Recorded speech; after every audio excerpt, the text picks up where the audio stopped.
The fact is that all major investment planks of the government's growth efforts have been delayed. The sugar industry divestment program has been delayed.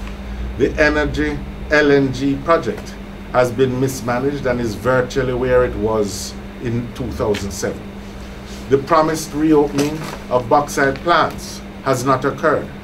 Moreover, as confirmed by the World Bank Investment Report 2011, there are no foreign direct investment flows in the pipeline.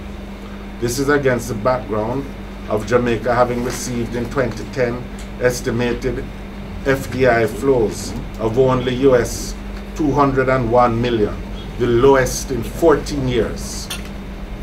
FDI flows to Jamaica plummeted in an environment where, despite the global economic downturn, global foreign direct investment flows actually increased in 2010, with a record proportion of that, more than 50%, going to developing countries, and higher levels of those flows going to developing countries, going to Latin American and Caribbean economies.